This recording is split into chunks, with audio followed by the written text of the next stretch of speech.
Welcome to Sons of Patriarchy. I'm your host, Peter Bell. Sons of Patriarchy exists to expose the hidden power structures behind Christian nationalism. Through survivor testimonies, shared storytelling, and honest expert critiques from across the political, theological, and cultural spectrums, we shine light on systems of abuse and authoritarian control principally focused on Doug Wilson of Moscow, Idaho, and the movements he has founded and influenced, as well as across Reformed and conservative churches. Our goal is not just to inform, how did we get here, and what do we do about it, but to spark meaningful conversations in homes, faith communities, and public spaces about what a healthier, freer, and more just society can look like. Together, we can dismantle harmful narratives and build communities of mutual respect and diversity. Sons of Patriarchy aims to do what Doug cannot. We will unite people. We do not demand you be like us. We meet you where you are. And while you may not always agree with us, we hope we can agree on this. Churches should be safe. You can find us on all podcasting platforms as well as YouTube, Facebook, Instagram, and X, and sonsofpatriarchy.com. Ad-free episodes, bonus content, listening a week ahead of time on both audio and video, monthly Ask Us Anything specials, and many more perks are available across 5 membership levels at patreon.com/sonsofpatriarchy. Much of the same is available via Apple Podcast subscriptions for $4.99 a month. You can give to this work directly at donorbox.com/sons-of-patriarchy. Exclusive Sons of Patriarchy merch is available at sonsofpatriarchy.com/merch. If you'd like to get a hold of us, desire to interview either myself or co-producer Sarah Bader, or you're a news media agency looking for information on Christian nationalism, patriarchy, Doug Wilson, or anything else we covered in this series, go to sonsofpatriarchy.com/contact. Now, on to the episode. Welcome to Silenced No More, Abuse in the OPC, Part 5. In this episode, you will meet Rachel Curtis, former member at Cities Church in St. Paul, Minnesota, and Cait West, author of Rift, and you can find that in our show notes, and a former member of the OPC and PCA. She shows up again in episode 13, It's Only a Matter of Rank. Rachel's husband, along with Joe Rigney, and the pastors at Cities Church, attempted to tell her what she needed to work on and worry less about her husband. She, and not her husband, was eventually excommunicated on January 15th, 2023, 2 years and 1 day from the date that this episode publishes. Cait West grew up in the stay-at-home daughter movement, alive and well at the OPC where she grew up in Colorado.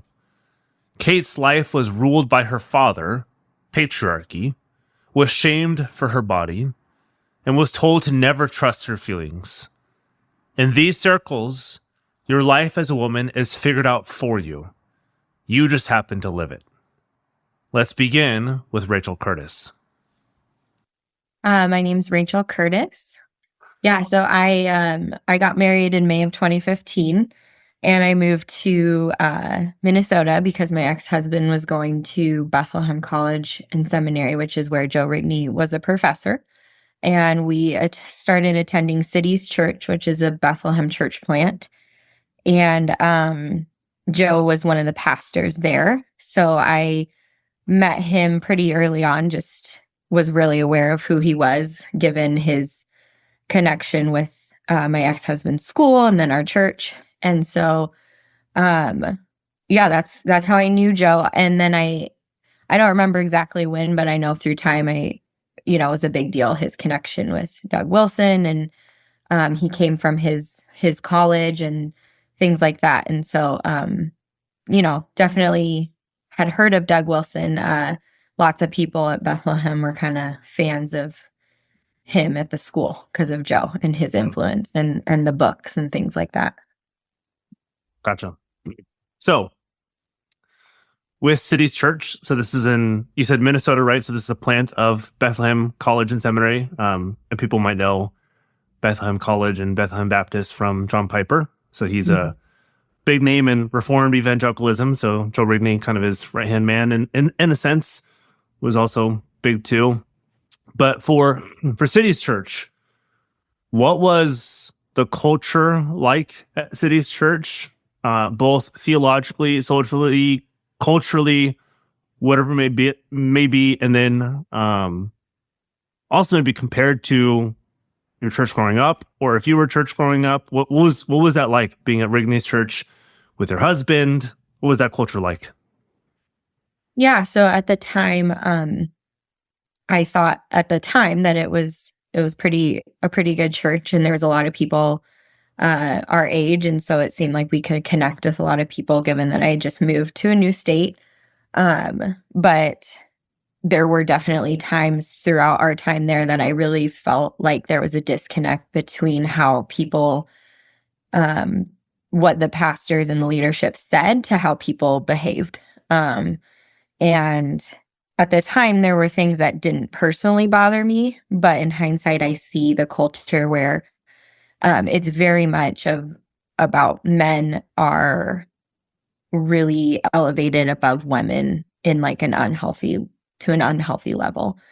And women were not allowed to do things like, they weren't allowed to come and give announcements on Sunday or pray on Sunday or anything like that. And so it was a very, they said outwardly, we love women, they're amazing, but how that played out was very opposite of that, and how they treated women. And I came to find that kind of even later in going through what I went through at the church, so you're pretty much good to go if you do what they say and kind of go along with the culture. And so I would say pretty toxic.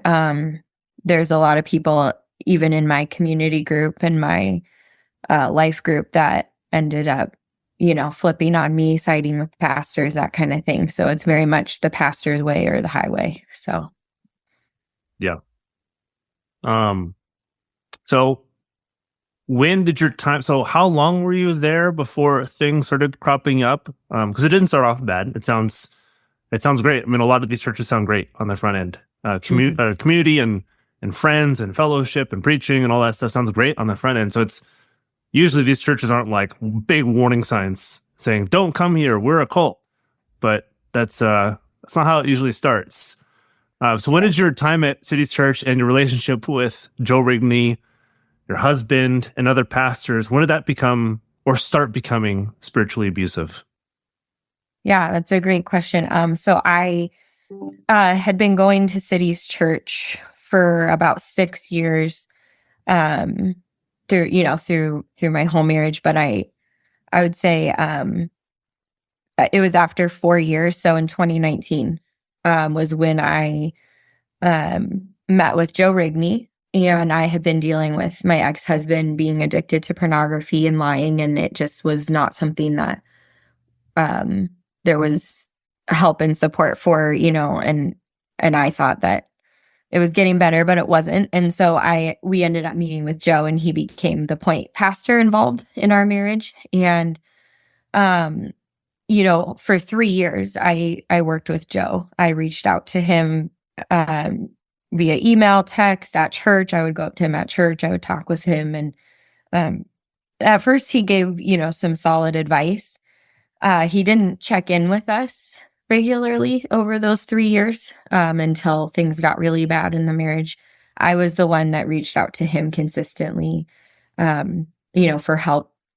And so I remember early on in meeting with Joe that he asked me, why I would confront my husband on his sin when I suspected he was lying. And he said it was not my job to police my husband. I needed to work on trusting God to bring things to the light. But there had been a habitual pattern of lying, so I could sense when something was off, and then I would try to fact check it or verify it.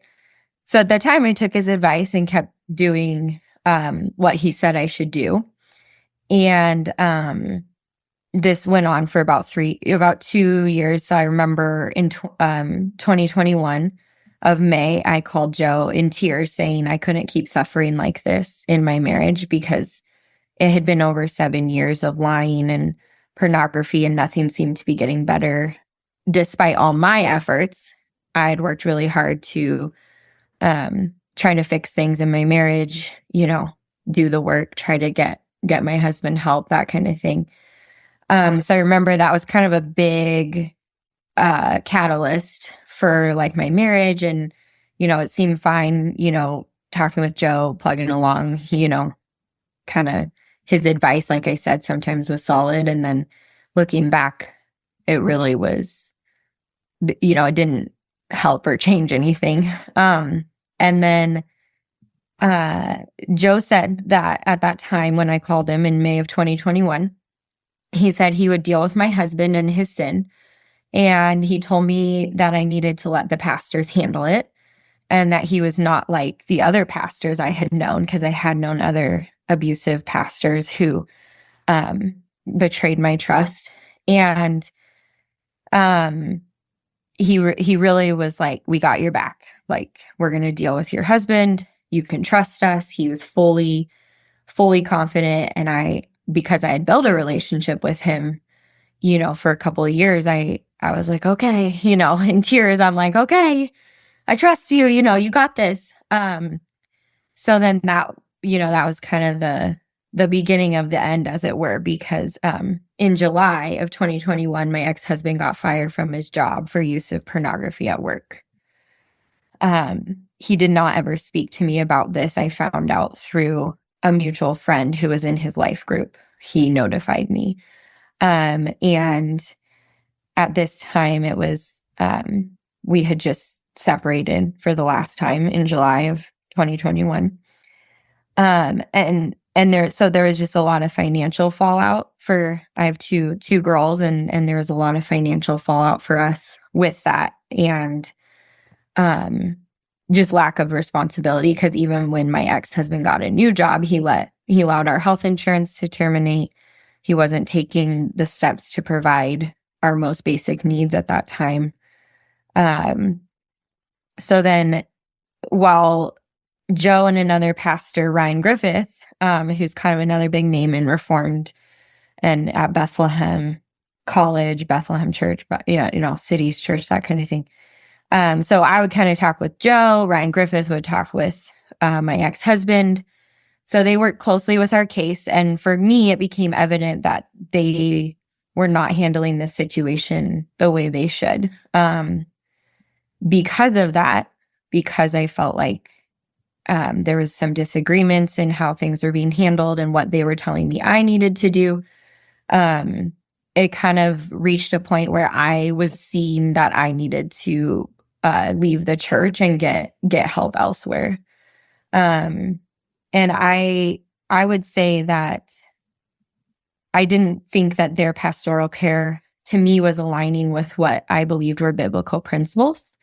They continued to listen to my ex-husband's lies, even though I had exposed some of those lies to them. They would still just take what he said at face value and encourage me to give the benefit of the doubt when there'd been a pattern of lying. And so a few important factors about this is just that, number one, Joe told me he did not know what to do about my husband and his sin, that they hadn't seen a case with pornography to this level. But he pressured me into ending the separation.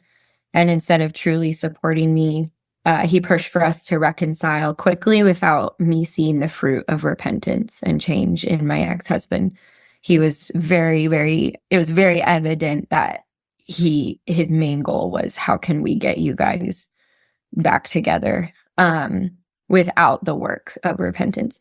Yeah. Number two, Joe and the pastors told me that I cannot know if my husband is repentant because I don't live with him. But they didn't live with him either. That's true. That's a good point. So I found that ironic that I was told I can't know or judge or gauge where he's at but they can, but they don't live with him. And Joe also said I should not spend my time watching for his repentance, but working on what God had for me in that season. But I don't know how I could reconcile without looking for repentance and seeing that he was repentant. And then I wanted to quote a text message that I got from Joe, because at the time it really did not set well with me. And I felt like that was, again, another sign that we are not aligning in how this sin should be handled and how this should be cared for. So I had just texted Joe because my ex-husband I had caught him in another lie. Very minimal. It was kind of a weird lie that it just was like, I didn't understand why he lied. But anyway, so this is the text from Joe, and he says, okay, this is a good opportunity. You can see his, meaning my ex-husband's, passions at work here. He is lying out of self-protection, afraid of your response. You want him to grow in his fear of God and God's response. When he sins and is tempted to lie or minimize so as not to upset you, you want him to be more oriented to God and what God requires of him. More fear of God equals less fear of Rachel equals less lying and minimizing. That gives you something to both pray toward and something to encourage him toward. It is also something that both starred of you can grow in together. You also need to fear God, not your husband or his sin. And you can encourage him to lead in this without doing it for him. Husband, I need you to help me not fear anything that is frightening, because I am tempted to fear in this, by you yourself not fearing anything that is frightening, like my reaction disappointing me, etc. So that was the text Joe sent me, and I remember pushing back on Joe sin leveling, equalizing my struggles and sin to his, because I said, I don't lie about my sin. I said that to Joe. I said it but the difference here is that I'm not the one lying about my sin. And this kind of advice, I realize now, was really unhealthy. It feeds into the narrative that women need to pander their husbands even in their sin. But let's encourage you by kind of fawning over you and being like, I need help too, and I sin too, and let's, this is something we can both work on. And it's like, no, I wasn't the one lying. So, yeah, so there was a lot of things for sure leading up to realizing, but these were some highlights of, okay, I'm disagreeing, I'm pushing back, and I see the writing on the wall here, like they are not going to budge. And at one point Joe said, well, we think you should do this and you can disagree with us, but we can't really help you move forward if you don't do what we say. So I was like, okay, well, it was just kind of a crossroads. And I had started to attend like a support group at another church, and they were more equipped to handle this kind of thing. And so I was like, okay, I think I need to go somewhere where there's accountability and there's actual help and trained people to deal with this kind of issue. So I reached out to Joe about leaving cities, and he wanted to talk with me on the phone. So we talked for 2 hours, and when I explained my situation and why I was wanting to leave and where things were at with my ex-husband, he defended my ex-husband in that conversation. When I tried to say he's still lying, he defended him and made excuses for his lies. He accused me of projecting my distrust of my husband onto the pastors. He thought that was why I was leaving, was that I was just projecting, and that I needed to meet with multiple pastors to help me get over my distrust. He said that I needed to not run away from hard things, that leaving the church was my way of running away from hard things, and that I shouldn't seek people to coddle me, and that leaving could be a way that I'm seeking a free pass to sin because of the suffering in my marriage, which I never understood because I was never committing any sin. So that was very confusing. But it was a huge shift. Like for 3 years, Joe and I had been having conversations. I went to him, texted him, went to him crying at church, overwhelmed with my marriage, seeking his stability, seeking his advice. And this conversation, his tone was totally different.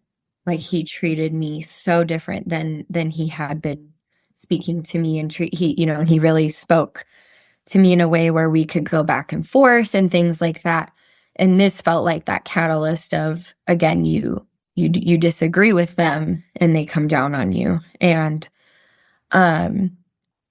so I just remember bawling on the phone, and that had never happened. I was always able to have like a conversation with him. And I was only trying to explain why I felt like I needed to leave, but he came down on me in such a controlling way. And his harsh tone, his false accusations. I mean, he had said some affirming things about me. He was really encouraging, and now he was just accusing me of all sorts of things that were not true. And his harshness, we could hash out our differences, but this time it was like laying down the hammer. He's verbally coming down on me as if I was far beneath him, as if I was a child that he was just, I needed to obey him. And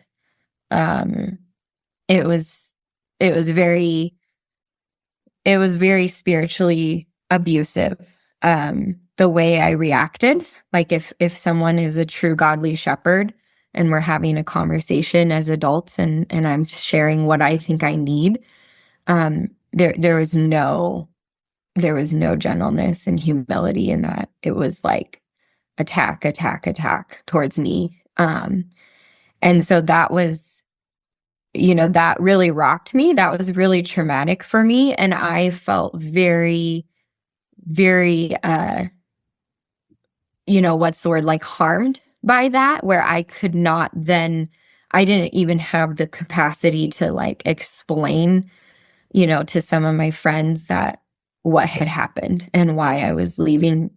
Because again, even in that conversation, just berating me. And so a while later, a few months later, he emailed me. And at this point, I was still separated from my ex-husband. He went to that church. I was going to a different church. Like I said, he really defended him in his lies. And so here's an email that I received from Joe on January 12th of 2022. Hey, Rachel, I hope you're doing well. I continue to pray for you and your husband and God's work in your life.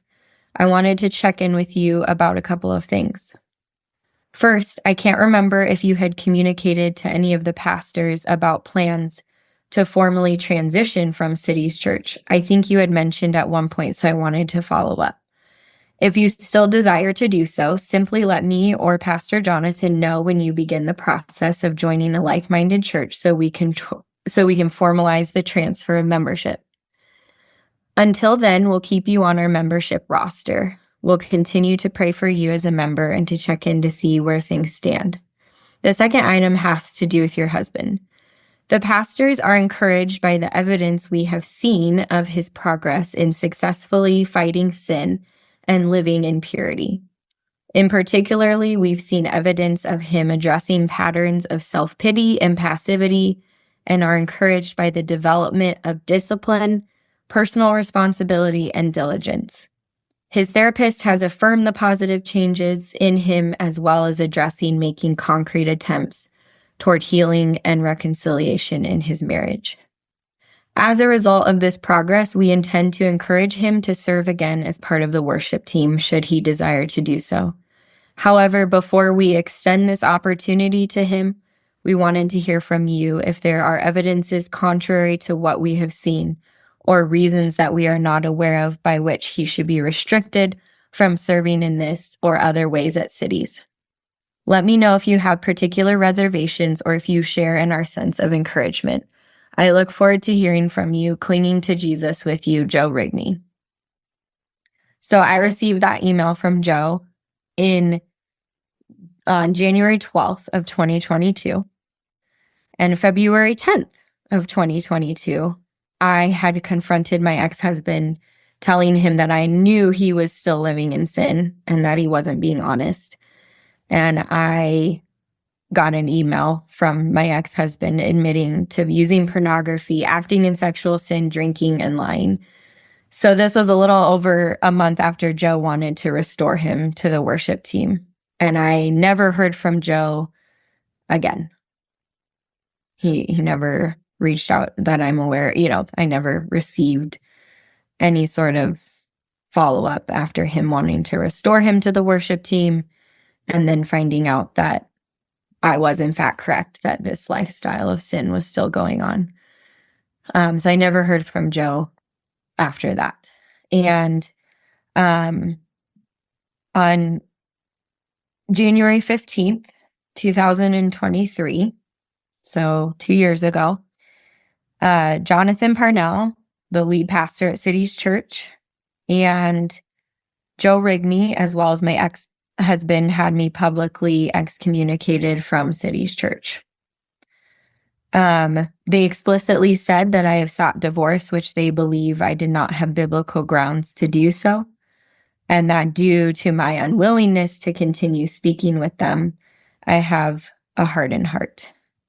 They said that they are affirming that I am not in Christ. They said that in order to be restored, I would need to talk to them. They claim my ex was repentant, and the examples they gave were his counseling, his sex addicts group, and that he had not sinned in the past year, which isn't true because we just read the email from February. So this was, they said for a year he had been sober. Joe also says that looking at a woman with lust is adultery of the heart, which is different from actual adultery. So I'm going to play this clip from the excommunication recording where you can hear Joe speaking this theology. Part of what happens here is different. I was one of the pastors involved in pastoral care along with going back years. Okay, so there's been some recurring things in there, and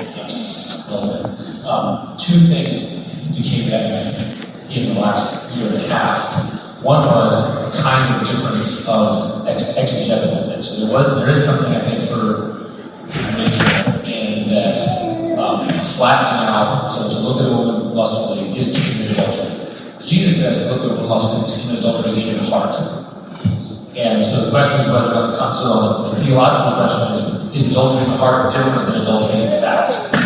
Okay? And so there's that piece. But the other thing that really did become evident in this was just kind of like an absolute cutting off and a removal of herself from any engagement with the pastors, and not just with the pastors, but with community leaders and other people in her life. And so there was at one point, there had been lots of conversations and shepherding through the difficulties of the marriage.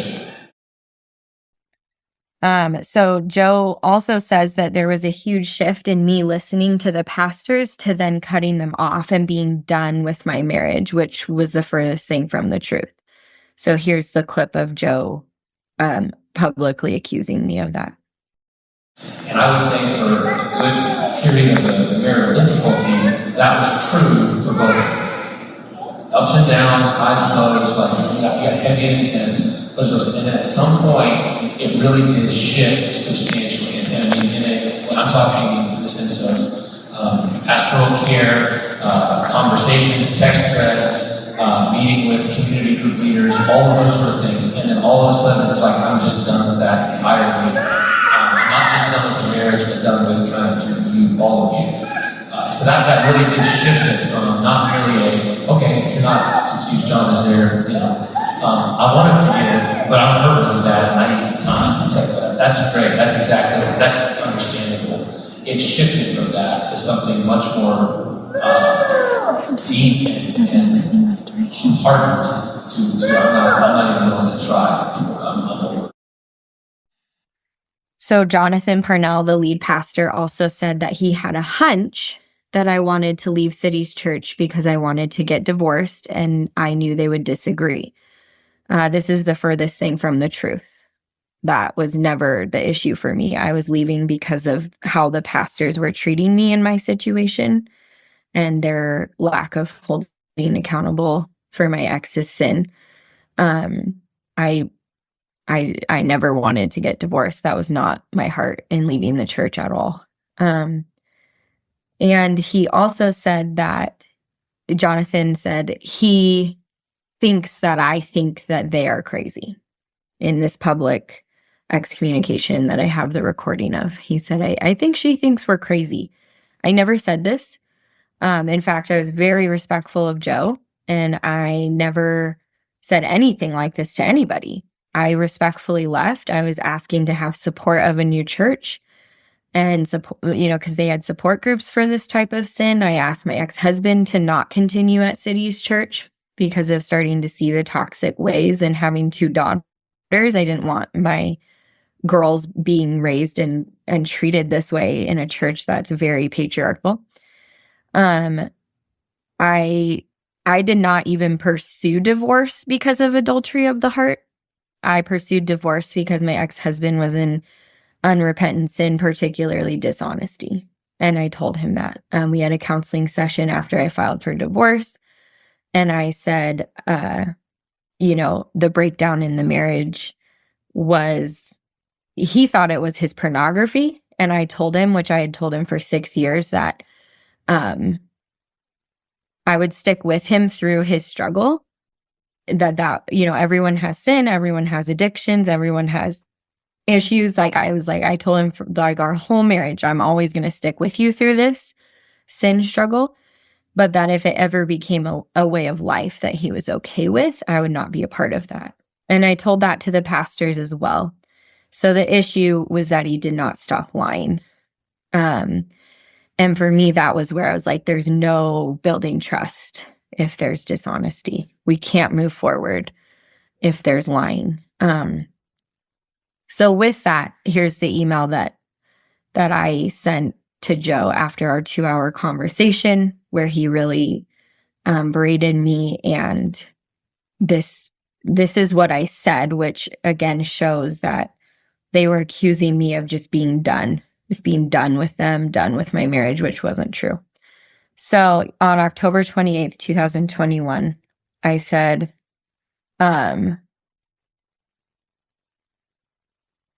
hey, Pastor Joe. So like I said I would after our conversation last Sunday, I have been prayerfully reconsidering my decision to leave City's church. He asked me to prayerfully reconsider, and I did. After seeking the Lord on it and really considering what you said, I still believe the Lord is leading me to leave. I've prayed about it and earnestly sought him, and he has given me peace about this decision. It truly is not a decision I am making in fear, nor am I running away from pressing into hard things at Cities. I am not seeking to be coddled, nor am I seeking to sin and get a free pass for sinning because of the suffering in my marriage. I am also not leaving mad at you or thinking you are a bad person. My heart is truly seeking what God has for me in this season. I don't feel it necessary or helpful to continue conversations and ask you respect my decision in leaving, as I have seriously considered what you've said and truly valued your input. I have so appreciated you and the conversations we have had in the past 3 years. I am sad to leave, but I need to do what I think the Lord is calling me to. Blessings and thank you, Rachel. So while he said he disagreed, he said I could leave the church. After I responded, he said Jonathan Parnell, the lead pastor, said it was unprecedented to have one marriage person in one church and one in another, one spouse, and they wanted me to retain my membership at Cities.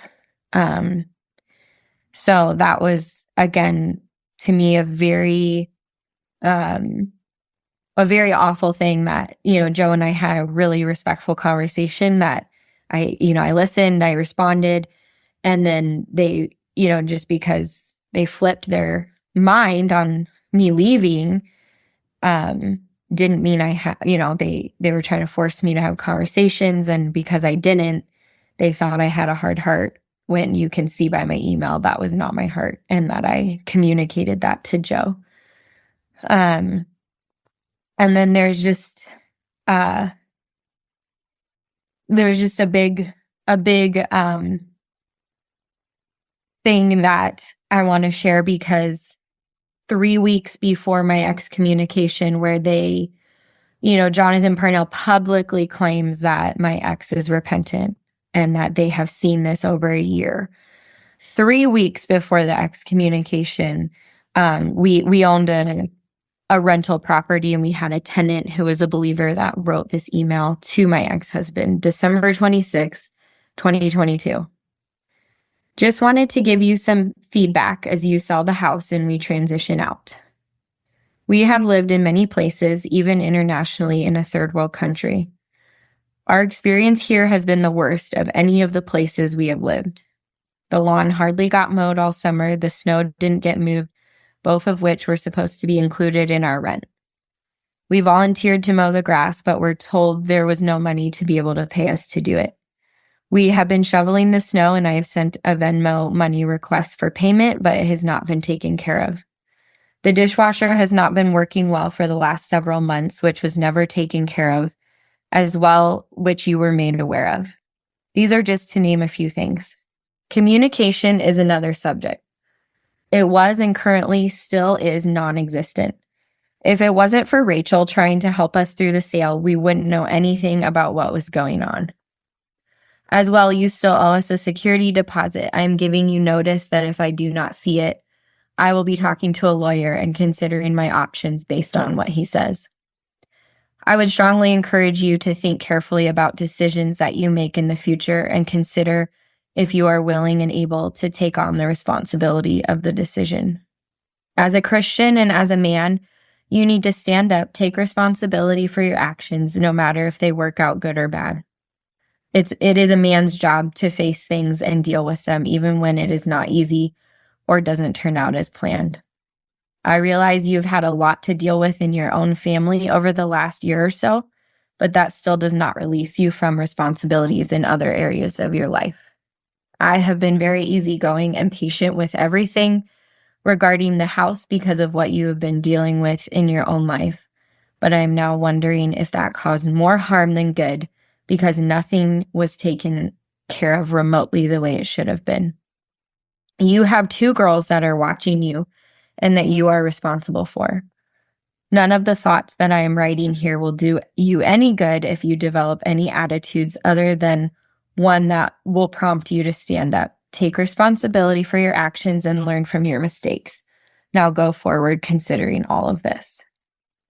So that was an email that the tenant wrote to my ex-husband 3 weeks before they excommunicated me. Again, you can remember from earlier email where Joe said we've seen progress in all of these areas that this tenant says clearly was not the case for the year. So yeah, my ex-husband's actions were not matching his words. And then the pastors falsely accused me of being in sin. So I was not in any habitual sin. My heart was not hard. I was not unforgiving. In fact, I reached out to my ex-husband even through the divorce process in hopes of reconciling, to which he was still unchanged in his hardness of heart, which is what they accused me of.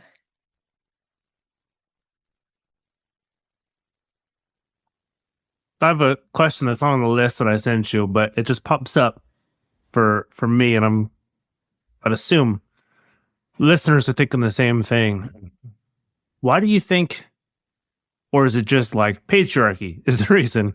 But why do you think Joe and all the other pastors at City's Church so desperately desired to back up your husband when it was pretty clear that it's your husband's fault and not yours?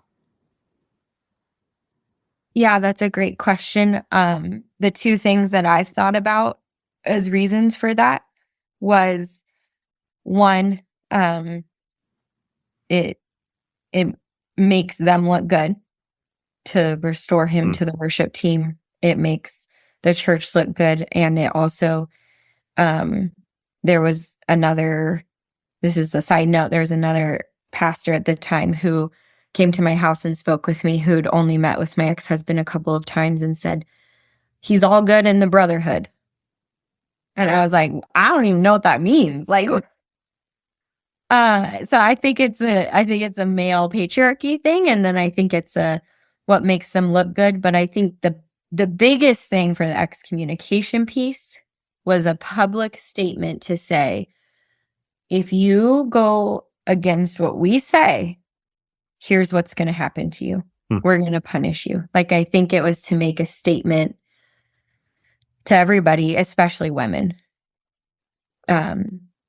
Here's the issue. Here's what's going on. There was no biblical grounds to excommunicate me. You can disagree on divorce. You can't excommunicate me because of it. I'm not living in any habitual sin.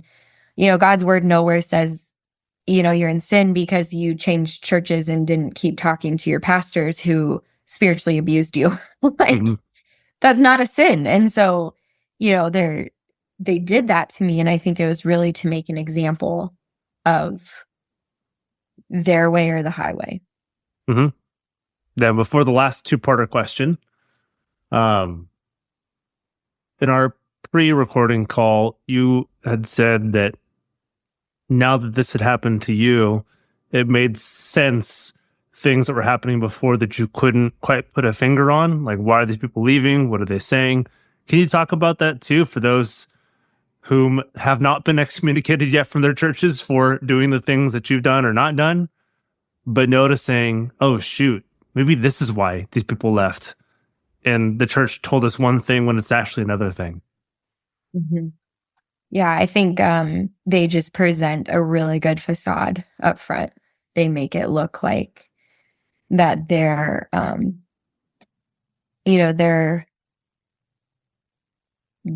really, oh, this person left, but it was almost like we let them leave because they worked so hard at our church and we just wanted to, thank them for what they did. Like, it just made me think back on different things that were presented publicly that I don't think were true behind the scenes. And I think too, kind of what we had talked about in the pre-recording as well was, I had an epiphany moment when I started reading some of Doug Wilson's sayings. Mm-hmm. And Joe, coming from his school and now back with Doug, clearly was influenced by him. And my ex was also influenced by him, as well as Ryan Griffith. And so, like, all of these men were Doug Wilson fans, followers, affirmers. It was like the missing piece to the puzzle for me as to why they were treating me this way. I remember saying, oh my gosh, this all makes sense now. If this is Doug's theology, no wonder why Joe and Ryan and my ex are treating me this way. They are getting their beliefs about men and women from Doug Wilson. They think women need to obey the man, come back under their rule and authority at all costs, regardless of any sins committed. And it's like they knew my ex was still lying. I told them this on multiple occasions, and they wanted to make an example out of me to the church. If a woman steps out from their counsel, this is what will happen. And it was literally that light bulb moment, that missing piece to the puzzle of like, oh, this is why, because this is Doug Wilson's theology. And they all were fans and reading his books and kind of coming under that philosophy that permeates out, like that permeated out into how I was being treated so horribly for sins I did not commit. I didn't do anything wrong. And so it really just, that really clicked for me of like, oh. I was going to correct you. Actually, you did commit one sin. The sin was questioning them as a woman. Yeah.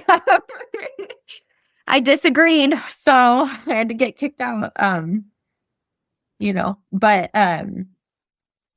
I think that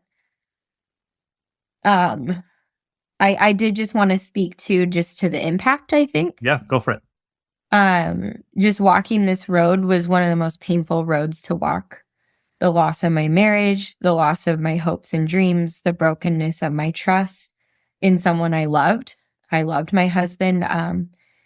And that being compounded with the church's response to publicly humiliate me by falsely slandering me and accusing me of not being in Christ, because that's the one thing I care the most about, is my relationship with Jesus. And to have people who claim to love me and care about me and to have my back not only betray me, but stab me in the back, that was horrifying and traumatic for me and my children.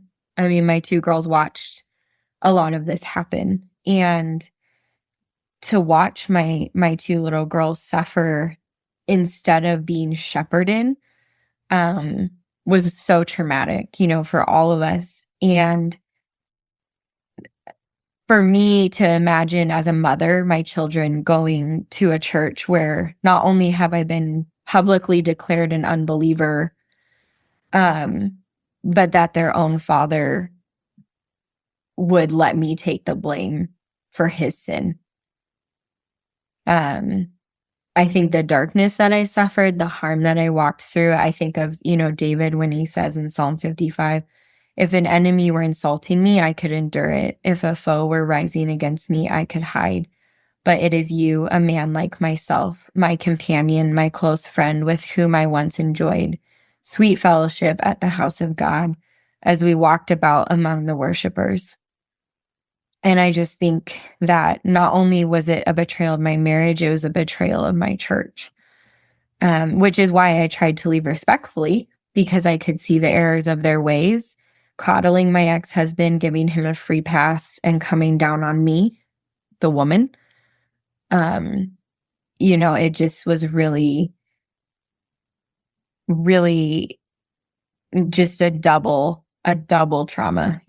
I think if it had been, we see the toxicity in the church, and as a married couple, we're going to go find a new church and get the help we need.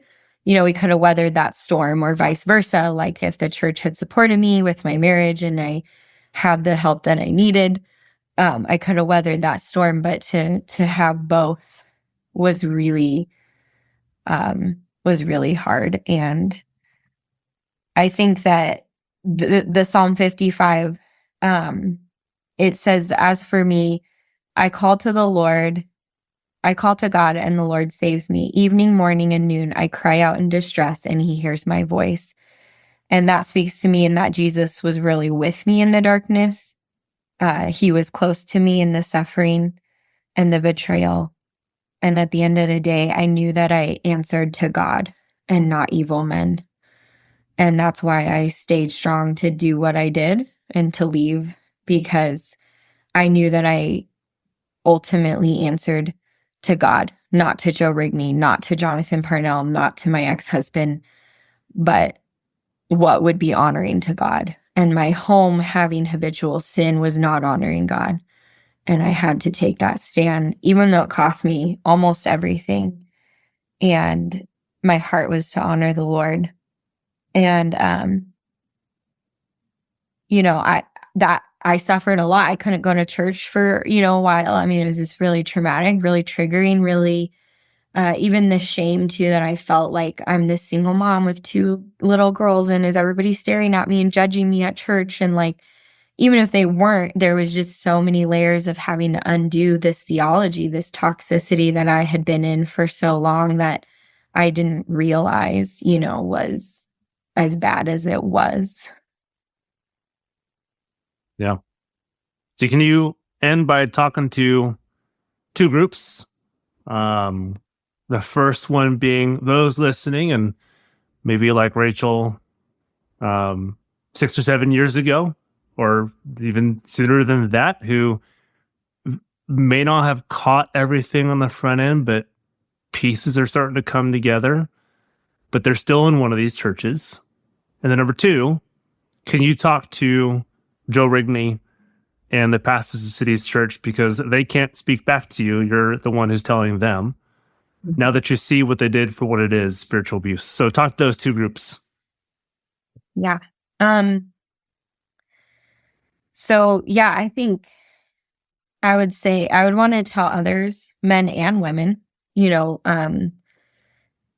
are in these churches or at Cities, even that, or influenced by Doug Wilson, his tentacles of influence in books and theology are far-reaching.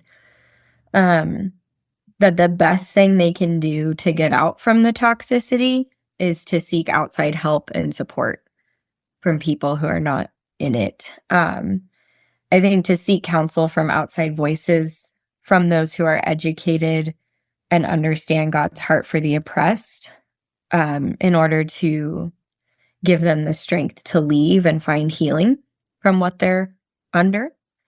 It's so hard to weather the storms of spiritual abuse and toxicity when we're in it because we don't often see it. I look back and go, I didn't realize what I was in, And I think having outside voices, that's what helped me to see it for what it was and to stay strong when the abuse amped up. I think that having someone else who can be a neutral party to point out, like, they said what? Like, they're doing what? You don't see it when you're just steeped in it. And that's all the people you're around is, your friends and your pastors and everybody's in that. It really does become very much, like you said at the beginning, like a cult, where you're steeped in it and you judge others for leaving, you judge others for disagreeing, you think the pastors are right. So I think having outside voices is what helped me. And I'd like to encourage others in toxic marriages as well, and to just say that to them to get outside help if their church is not holding those who are in habitual sin accountable. Like, don't stay in that. Like, go get help to get healthy. Don't just do what the pastors are saying when you see clearly for what it is. So I, switching to your second question, I would like to say to Joe Rigney that you need to publicly recant what you did to me. You need to repent and make right this horrific act that you did in the name of Jesus. It was egregiously sinful and evil. It was wrong. And I would want to tell you that you are exactly like the pastors you claimed you weren't. I trusted you, I respected you, and you used your pastoral role for evil. I hope you will see the error of your ways and come out of the abusive culture you are perpetuating with Doug Wilson.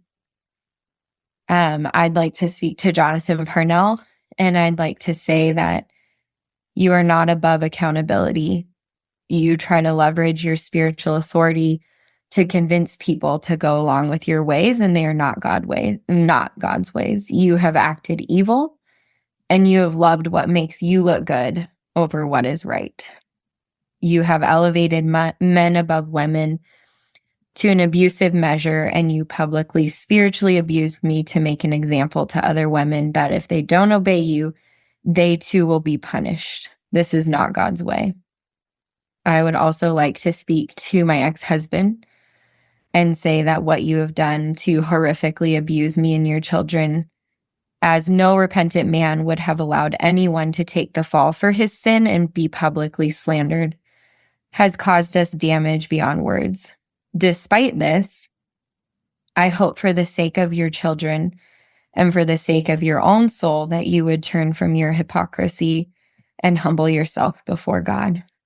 Proverbs 6:16-19 reads, "There are 6 things the Lord hates, 7 that are detestable to him: haughty eyes, a lying tongue, hands that shed innocent blood, a heart that devises wicked schemes, feet that are quick to rush into evil, a false witness who pours out lies, and a person who stirs up conflict in the community." I would also like to say to everyone involved, and there are people and friends that still go there, ex-friends that were in my community group and life group that have not gotten out, that sided with the pastors and betrayed me. And I just would like to ask that they ask themselves, what is fundamentally wrong with your own heart that you would be okay abusing someone like this? What grievous sins are you harboring that you would act so unjustly to one of God's children? Now, on to Cait West, author of the book Rift, about her life in the stay-at-home daughter movement at an OPC in Colorado and how she got out. Let's get to know her. My name is Cait West. I'm the author of a book called Rift, a memoir of breaking away from Christian patriarchy. I currently live in Grand Rapids, Michigan, and work as an editor. But a lot of my work outside of that is advocating for survivors of spiritual abuse. And I see my book as part of that work. We at Sons of Patriarchy have been told time and time again just how little influence Doug Wilson has on the OPC and the PCA, not to mention all of NAPARC.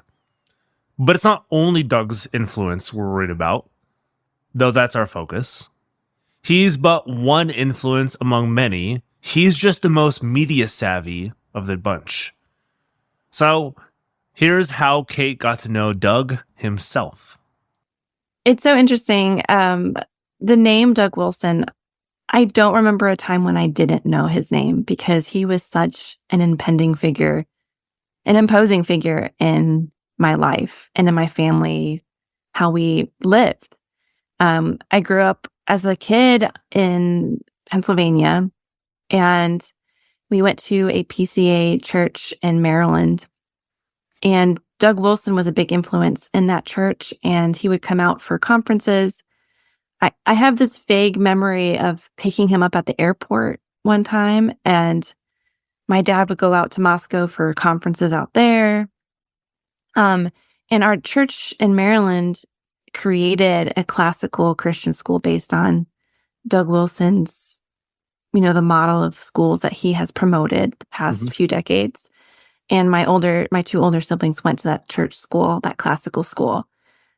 So he was a big influence, especially in my early childhood. And we had all of his books, all of his tapes. I listened to him all the time. His voice is so familiar. It's almost as familiar as my own father's, which is distressing, actually, because when I hear him now, it can be very triggering because it reminds me of the things that he says and how harmful it is against women. What was life like for Cait in these circles? That's what I asked her next. So I thought God was just like my father, except bigger. And my father was very authoritarian. He was very controlling. He had a lot of anger. But also he had this sense about him that everything he said was correct and righteous. And so that was the model that I had to base my idea of God on. I was told, your father represents God to you. And so I was afraid of both my father and God. I think I was afraid to just exist, because what if I wasn't a chosen one? Or what if I did something wrong and I didn't understand that I did something wrong? And over time, I understand now that I'm older, I understand I had obsessive compulsive disorder, which is pretty common these kinds of environments where you develop a religious OCD. And I was obsessed about being right with God. And I never felt like I was completely right with God. I felt like something was wrong with me. And I was taught that. I was taught I was depraved. My dad would call us dirty, rotten sinners. That was the term that he used. And because of that, I had no self-confidence and believed I deserved eternal punishment.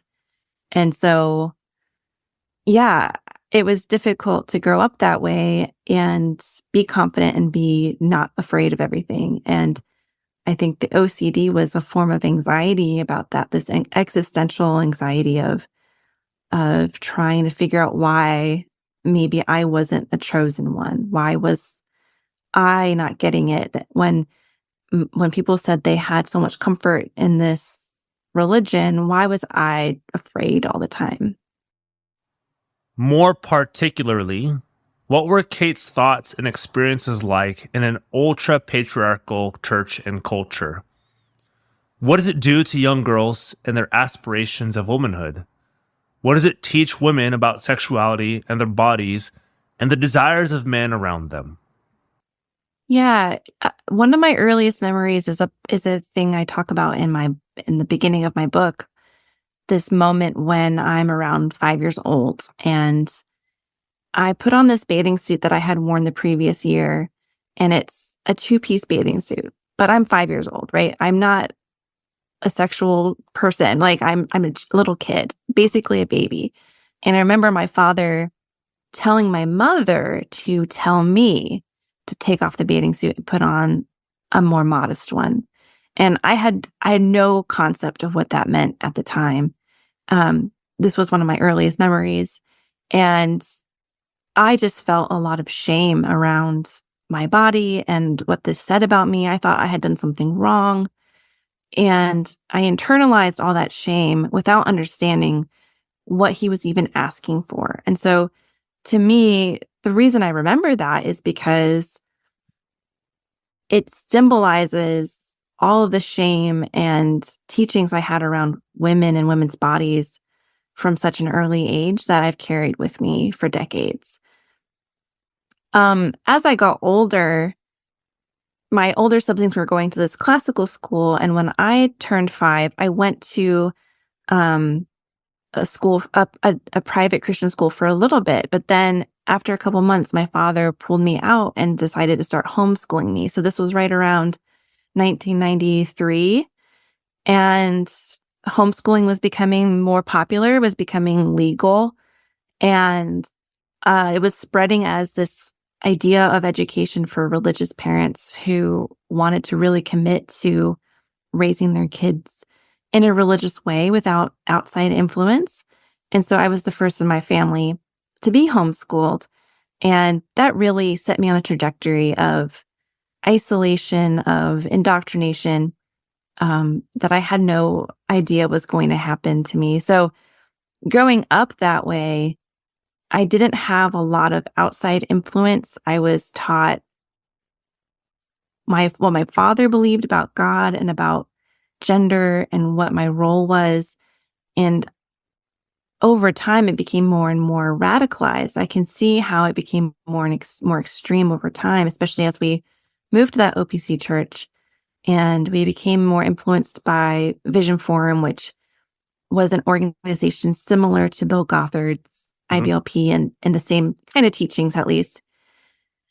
And, this idea of women aren't going to work outside the home, daughters who grow up aren't going to leave home until they get married, that became more of an ingrained principle in our house.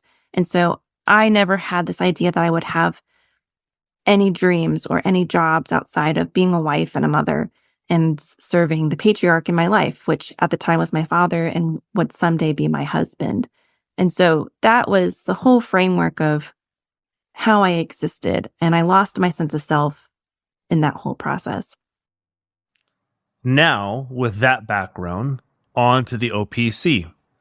After her initial foray in the PCA early on in her life, what was life like in the OPC she attended? Sure. So my family moved to Colorado in 1998. So I was around 10 years old. And we went to a Reformed Presbyterian church for a little while. But it was a denomination that allowed women to be deacons. And the RPCNA. Yep. That's right. Yeah. And so my father wouldn't join a church like that because women had some kind of leadership. And so when Kevin Swanson started his church within the OPC, a little bit after that, I believe, we started going, and I talk about this in the book, there was a lot of things going on behind this, in our family. But when we joined, it was this sense of this is the right church. This is the church that's going to teach patriarchy. That was the term that we used. And it's going to teach proper gender roles and how to raise your kids correctly. And we were driving, when it first began, it was in Parker, Colorado, and we were living in Divide. So it was almost a 2-hour drive just to get to church. And we would do that every Sunday. And eventually they moved to Castle Rock, which they're not there anymore, but in Castle Rock was slightly closer, but the reason they moved was so that more people, it was more central to all of the different people traveling from all over the state to come to this church, because it was like the homeschooling church, the patriarchy church. Kevin Swanson was very direct in his vision for this church. For me as a kid, coming into my teen years, it fed that fear that I was already experiencing. And I remember I talked about this in the book too, of his sermon about 9/11, right after that happened, and how he talked about 9/11 and other disasters. He would preach all the time about how they were punishments from God and for the sins of America. And so it fed that idea of God as a God of wrath. And just really, I was afraid all the time. But also being in that church as a girl, there was a lot of pressure to be a certain kind of girl. There were a lot of girls in our church, and there was a running joke that we didn't have enough boys to marry us off. Mm-hmm. And so it felt sometimes like other churches would send young men to visit our church to see if they had any prospects of girls to get married to. And this was when I was a teenager. And it felt so weird because I used to say it felt like we were in a catalog, that we would be examined to see who was, a godly young woman to get married to. But that was a normal thing in our church. It was very normalized to get married very young, through a courtship process. And my father was he was considered the courtship expert in the church, because my sister was I believe she was the first person in that church to get married. As a kid, growing up and becoming a young adult and getting married in that church. I think she was the first one through the courtship process. And so my father became this expert, and I was supposed to follow that model. And it's a lot of pressure to feel like you have to live up to that perfection of this Proverbs 31 woman who can do all these household things, and there's no room for you to be an individual or to be different in any way.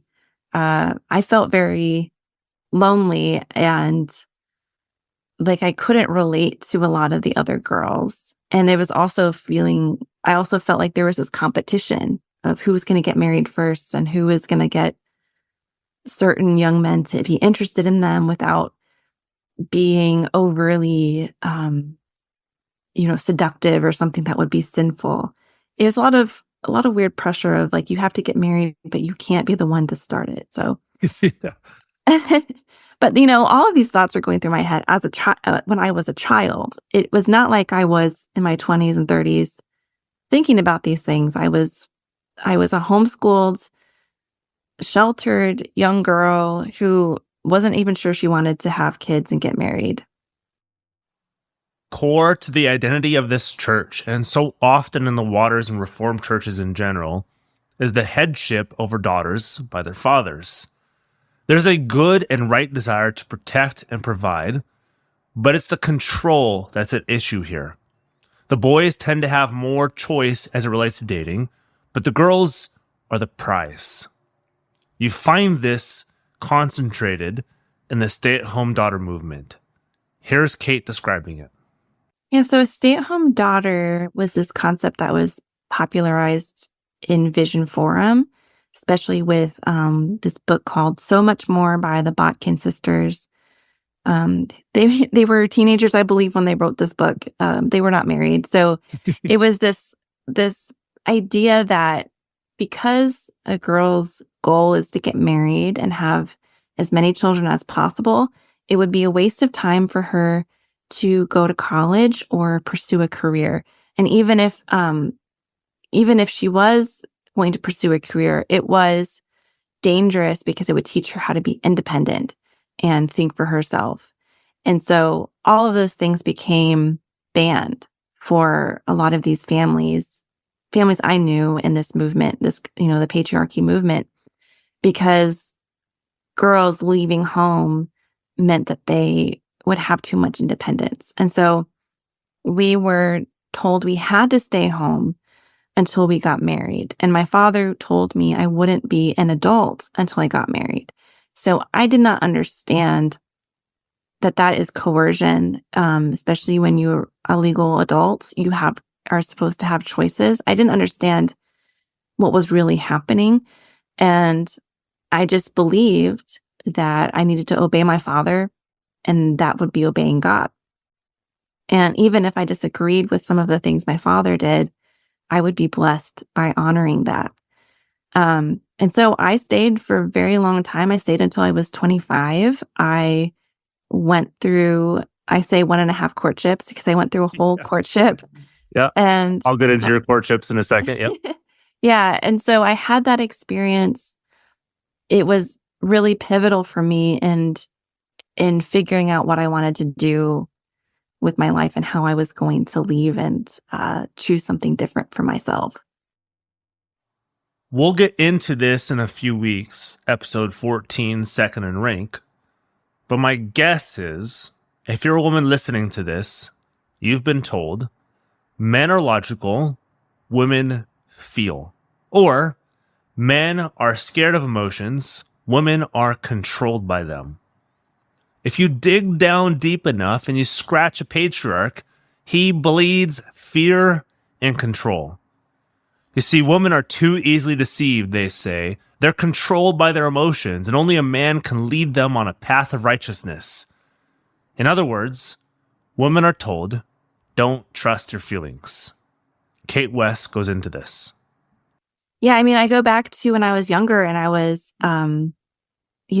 starting to have my first crushes on, the 2 boys at church that I had interactions with. Yep.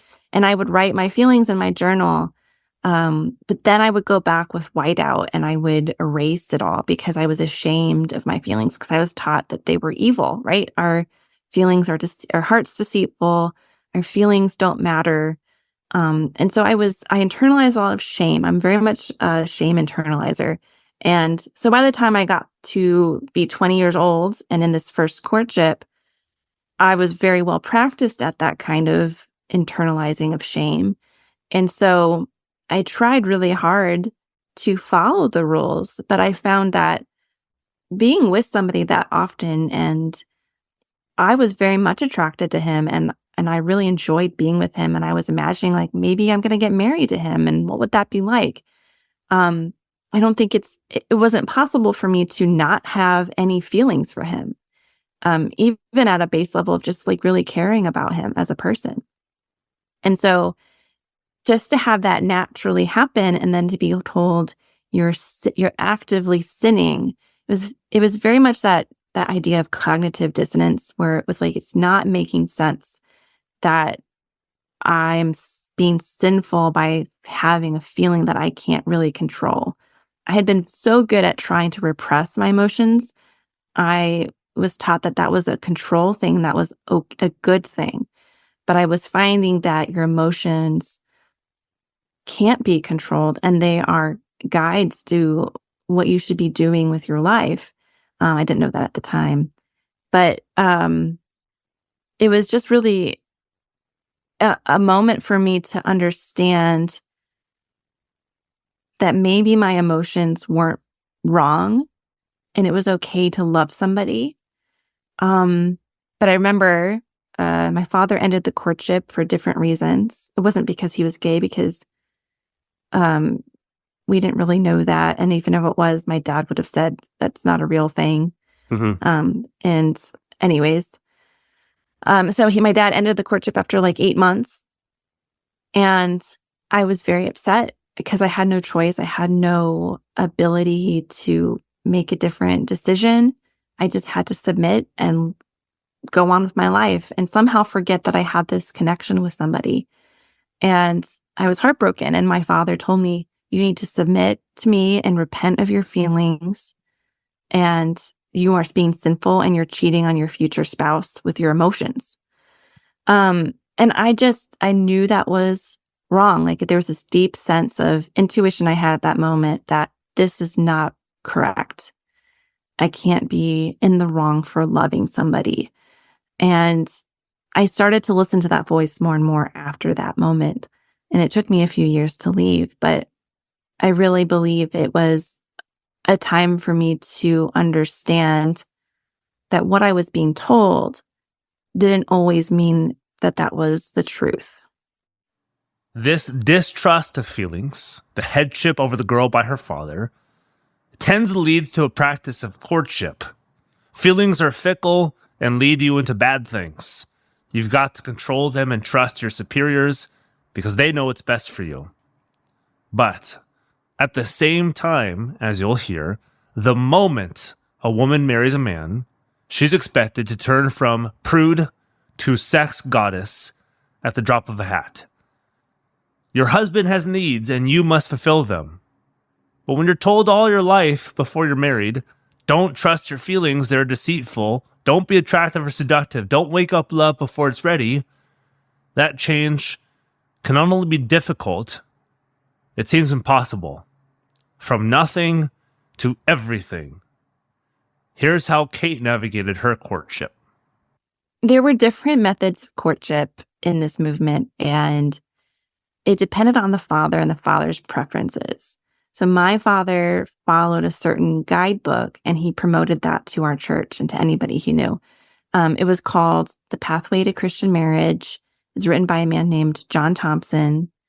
If I'm not mistaken, I think he was also in the OPC, but I would have to check on that. Mm-hmm. And this booklet is still available online. You can download it. It teaches you how to have a courtship process that follows a literal interpretation of Bible stories, particularly the Old Testament Bible stories. So like, for instance, it takes the story of how Abraham found a wife for Isaac, and it takes lessons from that to create this process that might work in the modern world. And certain things about it was you can't ever be alone with someone you're in a courtship with. So you always have to be chaperoned. You can't talk about anything that might instigate emotional attraction or, heaven forbid, physical attraction. So you have to go through questions with your father to determine if you're eligible to get married to each other. And the Pathway to Christian Marriage has a list of questions you're supposed to go through. And once you do that, if your father approves of the match, he can say you can get married or you can get betrothed. And then at that point, the young man can ask the young woman to marry him. And it was always framed as, at that point, the woman can say no, right? She has that option to say no. That was presented as, this is why it's consent and not an arranged marriage. Mm. But once you go through that process, and if this is a person your father wants you to get married to, there are very limited options for you. And saying no was almost unimaginable at that point. So I would argue it's not really much of a choice for the women in these situations. So once you say yes and you become betrothed, you sign a covenant document to say that you are committed to marrying this person. And so it was taught that this was on the same level as marriage, it just wasn't a legal marriage yet. And if you wanted to break up, that would be equivalent to a divorce. So betrothal was very serious commitment. And that was the point when you were allowed to have emotional attraction to the other person. So you're allowed to let that grow, which I guess is a switch you can turn on. But you're still not allowed to have any physical contact with the other person until your wedding day. So no kissing or anything like that until your wedding day. When your father turns his daughter as his property over to her husband as his property. They wouldn't use that term property. I use that specifically because that's really what's happening. They would say that he was turning his headship over. And so it was a method of getting married that was very much not like dating. Dating was taught as a practice for divorce, and courtship was taught as the true biblical way to find a godly marriage and honor God with your life. But Cait got out. And it started with questions. It started with a few people who started asking her questions. Here's what Cait started asking. Yeah, I definitely think this was the beginning of me having a mental shift, because I think when you leave a situation like this, it has to be, there's a mental barrier before there's the practical barriers to leaving. And at that time, I was journaling a lot. I was having conversations with myself in my journal about, I feel this way, I feel awful, and I can't eat, I can't sleep. But I just need to submit better. I just need to follow the rules better, and then it will be okay. And I was using the words of my father to try to soothe that anxiety, but also realizing it wasn't working. And I was very much a prayerful person. I was asking God to help me understand what was going wrong and why I was so unhappy, because I was in my early 20s at that point. I was very depressed. I didn't have really any friends. I lived on this isolated island in Hawaii, and my dad would send me off to do jobs he approved of. So I was allowed to go to other church families and homeschool their kids or babysit them. Anything that had children involved, I was allowed to do that, but I wasn't allowed to pursue my own interests. And it just started to feel really sick all the time. And I think that was my body starting to break down and realize I've been holding a lot for a couple decades now, and it wasn't healthy for me. But I in my book, I talk about it took me until I was 25 to leave. So that's about 4 years. And in that time, there's a lot of those mental shifts of trying to figure out what I really believed and what I really wanted, and actually allowing myself to want something and not to feel guilty about that. And there were a couple people who asked me my opinion about what I wanted to do with my life. Because even in that church, there were some people who were confused about the whole courtship and the stay-at-home daughter thing, because they hadn't grown up that way. And so they would ask me, is this what you want to do?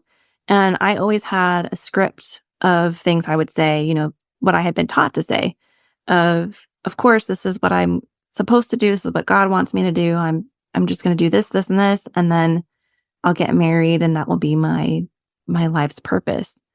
But them asking my opinion really made a big difference, probably more than they realized, because it caused me to ask myself questions and to actually wonder, do I have a choice in this? Is there a way that I could have a choice in my life? And so I always say that to people who are concerned about family members who are stuck in these kinds of situations. Always ask questions and promote the other person's sense of agency, because they might not even realize it's there. And so when people asked me or were interested in what I wanted in my life, all of those things added up for me, even though they were small interactions, because I was still very isolated. And it made a big difference, because I realized there were other people who didn't live like this. I mean, I always knew that, but interacting with them and realizing, maybe I could be one of those different people and I don't need to do this. And maybe that's not actually going against God. That would just be maybe better. Maybe God would want that for me. All of that was happening in my mind. Again, I'm very much an internalizing person. So I was doing a lot of writing and just thinking and stewing on this. And this happened over years. And then I started teaching piano lessons, which my father got me into, actually. Mm-hmm. But I was allowed to keep the money from that. And so this doesn't always happen in this movement. A lot of girls I know, they are very limited in resources. They might not have a birth certificate or a social security card. If they have a job like teaching piano, then their parents have access to their bank account. So I was lucky in the sense that I had my own bank account and I was able to keep the money from teaching piano. And ultimately, that's what helped me leave, was having a little bit of money to buy a plane ticket and leave my family. And the book talks about that whole process, because that's the second courtship that happened in this relationship I had that my father didn't approve of. And it was a big catalyst for me leaving. Always ask questions and promote the other person's sense of agency. Wonderful advice, and yet so difficult in these situations. It wasn't smooth sailing for Cait. Asking questions in these high-controlled churches isn't looked well upon. Cait discusses what happened after she started questioning. Yeah, it was one of the most difficult times in my life, if to be honest. It was dangerous. I knew it was dangerous to question things. I learned that very early on. Witnessing things that had happened to my older siblings, like my older brother had left home when he was 17 and joined the army, and we lost contact with him for a while. So I understood that I could lose my family if I was not going to conform. But once I started thinking these things, I felt like I had to, out of integrity, tell my father what I was thinking. And I don't know if I would always advise abuse survivors to take the same tactics that I did. I didn't understand it was abuse in these early days of questioning. So I honestly thought if I could explain to my father what was happening, maybe he would change his mind and let me have more choices and decisions. It was very naive of me. And I learned the hard way that that was very much not the case. I remember things like looking up on the internet. I finally got a computer and I was allowed to look, I had the internet. I was very good at self-policing, but at this time I started breaking the rules and looking up stuff when my dad wasn't around. And so I did find out this term, emotional abuse and spiritual abuse. And I had this language that really shifted how I was perceiving what was happening to me. I realized this is happening to me all the time. And that's why it's not okay. That's why I feel so sick all the time. And I confronted my dad about that. And it would always end up in arguments or him yelling at me and calling me names. This one scene in the book is when he calls me a rebellious feminist, which is his worst insult. It doesn't sound that bad, but for him, it was like the worst thing you could be is a feminist. And it was very stressful. Like people talk about that term, walking on eggshells. That's kind of what it felt like. But it also just felt like this boiling, like a volcano just going to erupt at any moment if he found out I did something wrong or I disobeyed him again or I wasn't doing the dishes enough or something like that. He was very volatile. I ended up asking the pastor of my church. So this was a different church. It was not an OPC church, but it was in the Reformed tradition in Hawaii. And I asked my pastor via email if I could come talk to him. And I had to secretly go over to his house. I had to walk over to his house. Thankfully, he didn't live very far. And had a secret meeting with him where I shared a few details. And this is very common with abuse survivors is you don't tell everything because you're not sure you can trust the person. And so I shared a few things and I was crying and I was very upset. And I was like, this is one of the first times I'm ever telling anybody what has been going on in my home.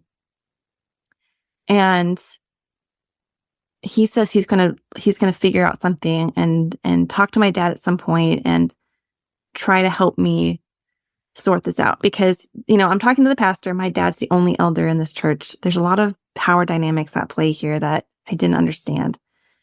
And I said, please just don't call him right away because he doesn't know I'm here. And I'm really afraid. And that's my memory of it. I don't know if I just didn't communicate that well. I want to give some compassion and grace here. But also I don't want to give anyone a pass either for certain behaviors. So what happened was I ran home through the woods because I was afraid my father would see me. He was still on his errand at the time. I got home. I went to my room and just sat there because this was a terrible thing I had done. I had betrayed my parents. And my father came home and almost immediately the phone rang. And I knew right away it was the pastor calling and talking to my dad. And I think he had good intentions. I think he wanted to help. But my father hung up the phone, and I've never seen him so angry before. And I've seen my father angry a lot. But this moment, it was I was really scared. The way he was talking, yelling at me, and all because I had talked to somebody outside of the home about what was happening. And it wasn't that I was lying. It was that I had told somebody, and I wasn't lying. And he knew that. And so I learned really fast to be really wary of who to trust, who to talk to. And also that I was in a really scary situation where I didn't know how to navigate all of these types of things or who to ask for help. That was the first night I had my first panic attack. It was really scary to have your first panic attack and not know what a panic attack is. It felt like I was dying, and I just didn't know what to do. And, at some points I was struggling with suicidal ideation, not knowing, just wanting to escape and just be free. It was a very stressful time. And, now looking back, it's over a decade ago that this happened. And I can look back and feel a lot of compassion for that young woman who didn't know any better. But I was also really angry at myself at the time because I just didn't want to be hurt anymore. I didn't want to be subjected to this treatment anymore. But I didn't know what to do for myself. So, that's the hardest part of the story is when I talked for myself, I spoke out about what was happening, the abuse got worse. And that happens a lot, in these kinds of situations. And so the only recourse was for me to find a way to leave. And that's when things eventually got better, actually finding a way out. And so that's why I want to keep talking about this, is because sometimes it gets a lot worse before it gets better. And I want to give people hope that it really does get better. Now that Cait has gotten out and rebuilt her life, what advice would she give to those women stuck in these kinds of churches? We'll end with Cait's parting advice. Sure. The first group, the people who are attracted to this and are considering joining a church like this, I would say, first off, it's never as nice looking. It's never as shiny as it appears. Something like Vision Forum, they're very good at marketing. Doug Wilson is very good at marketing his brand of Christianity. But once you live within that system, it's really not a good situation for anyone who doesn't have power. And so because the system depends on patriarchy, it sets up men at the top and women and children at the bottom. It's a situation that is ripe for abuse, and so many different kinds of abuse happen in patriarchal systems. And the problem is, especially for women, once you join and you say, I'm going to submit to this, you're giving up your agency, and there's no taking that back. They're not going to give that back to you. The only way to leave is to get excommunicated or to get cut off. And so it might seem like a good idea now because it promises security and this idea of certainty. But I think just as humans, we have that fear of uncertainty, and we're attracted to things that might bring us that sense of stability. But in my experience, it's a false sense of security, because I never felt secure in that world of certainty. It wasn't until I left and had to embrace the uncertain aspects of life that I could find a sense of security within myself. But being in that world was not safe, and it can escalate very quickly, and abusers are never held accountable the way they should be. And that's a problem with the system and the theology and the way they treat women. And I think it's not something that is going to change within that system. I think it needs to be dismantled in a certain sense. Whatever that looks like. I'm not trying to be an anarchist or anything like that right now, but I just think it's important to look at the root of the problem and not just say, oh, it's just my pastor or that pastor. There's a bigger system at play here. For the people who are in it and who are struggling and want to leave, I know some stay-at-home daughters right now who are trying to leave, and it's difficult because I wish I could just pull them out and give them a place to be and give them a life, outside of it. And it's not as simple as that. It takes a lot of work to have the confidence to leave and to find a way on your own. I would say it's okay to take time to figure that out. If you're in danger, leave immediately and call the police. If you have a home and it's starting to feel unsafe and you're not sure what to do, it's okay to take some time to figure out what to do and to reach out to people. There are a lot of resources now that didn't exist when I was leaving. Tears of Eden is an organization I volunteer with. There's another one called the Vashti Initiative. And these kinds of supports can help you find solidarity and hope outside of the small world you might be living in. And with social media, it's really helpful to see other ways to live. And I always say, look at other people who have left and all the different ways they exist. And you get to choose what you want to do. You don't have to follow someone else's path out or someone else's choice in life. You get to decide what you want with the one life you have. And that can include faith. It could include not having faith anymore. It's up to you to determine that. And I want to encourage them to hold on to their agency, because that's what being a human is all about, is being yourself and showing up as yourself. And if you're in a world where you aren't allowed to be yourself, it's never going to be safe for you. I would like to thank both Rachel Curtis and Cait West for their courage and vulnerability in sharing their stories. Before we conclude, I'd like to end with the story of the woman at the well. Maybe you think this is an odd choice for this episode, but here's why. Jesus is not scared of women. Jesus never lusted after a woman. Jesus never shielded his eyes when looking upon a woman. Jesus never told a woman to shut up and sit down.